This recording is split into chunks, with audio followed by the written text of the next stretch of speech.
going on, guys? My name is Quinn, and if you clicked on this video, then you know that the first of Far Cry 5's DLC trilogy, Hours of Darkness, dropped on Tuesday. I have to admit, I didn't have high hopes for this one going into it. Early reviews have it pegged squarely as mediocre and disappointing, and of the 3 announced DLC releases for the summer, this is the one I was expecting to be the least interesting and too similar to the main game.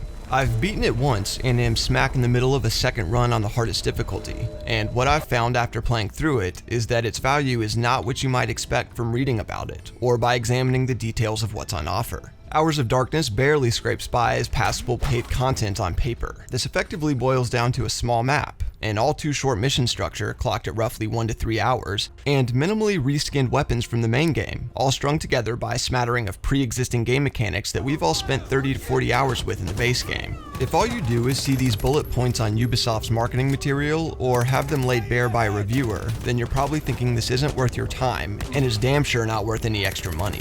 I'll be frank and tell you that this is exactly what I thought about it, and was sure I was just throwing money down the drain when I decided to pick it up.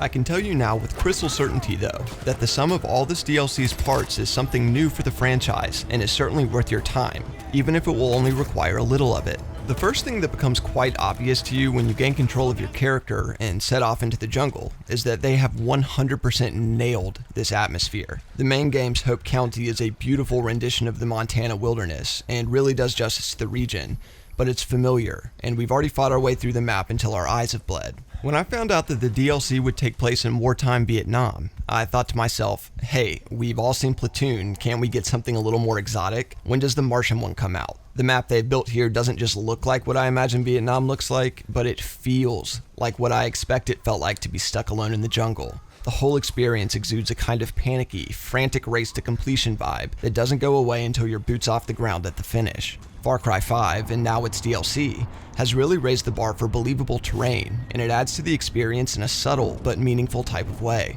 The second thing you're going to notice is that you are very much alone.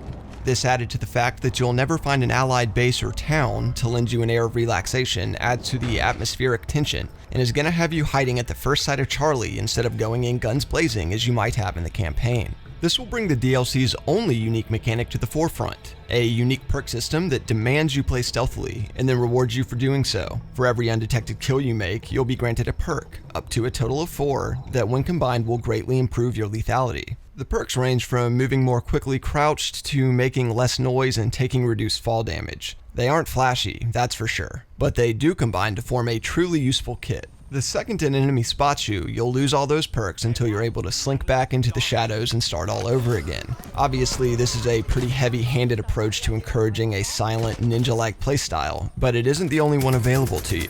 There are a handful of firearms from the base game that have been reskinned to be era-appropriate, some more common than others, but all very, very effective for the task at hand. You're going to be surrounded by enemies all of the time during your brief foray into the jungle. There are seemingly far more Vietnamese soldiers here than are cultists in Montana, which is probably how it should be. Early on, you're probably going to want to lean more heavily on stealth until you can pick up some of the flashier big guns and ammo for them. I took full advantage of the bow and sniper rifle for the majority of my first playthrough, but the second time around I've opened up my arsenal a bit. One large addition to the options you have at your disposal is the ability to call in an airstrike on a selected location. It almost feels like they thought we would all be angry at them for rewarding stealth so heavily, so they went in the completely opposite direction and gave you the ability to rain down hell. Trust me when I say that the airstrikes are powerful and will decimate a pretty damned large area around your target, which means you're going to have to be really careful not to accidentally kill any hostages or pull an entire extra area's worth of enemies. Tied to the airstrike mechanic are embedded anti-aircraft guns peppered throughout the map.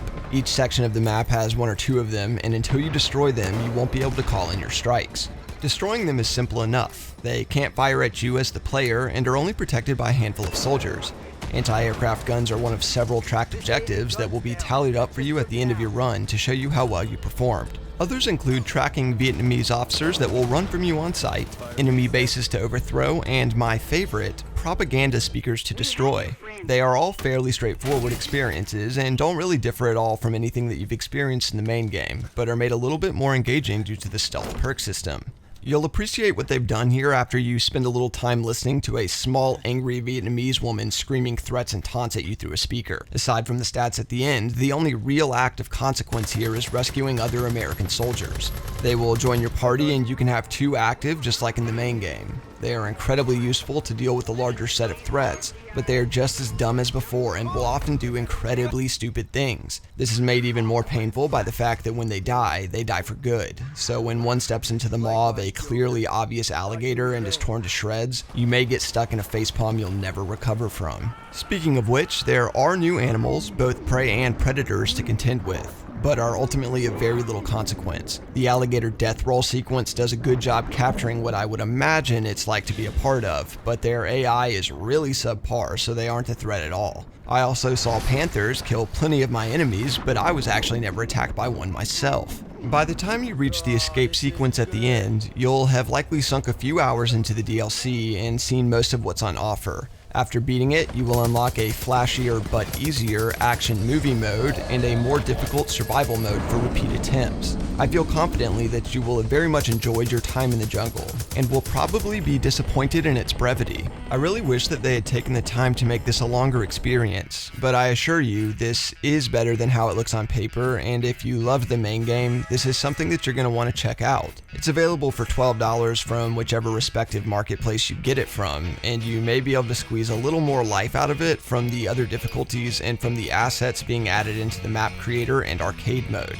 All in all, I very much like the direction they took this in, and wish that there were a more expanded map editor to recreate this kind of experience on a player-created map. You can already sort of do it, so it doesn't seem like a leap to ask for it to be built out a little bit further. In any event, I will be putting together a guide of sorts, covering my experience with survival mode and what I believe to be the best, most efficient method of gaining 100% completion, and you can expect that over the next few days. I also would love to hear some suggestions from anybody who has any specific content they want covered, whether it be Far Cry or other games. I would love to see what I can offer. Thank you guys so much for watching, and until next time, you guys take it easy.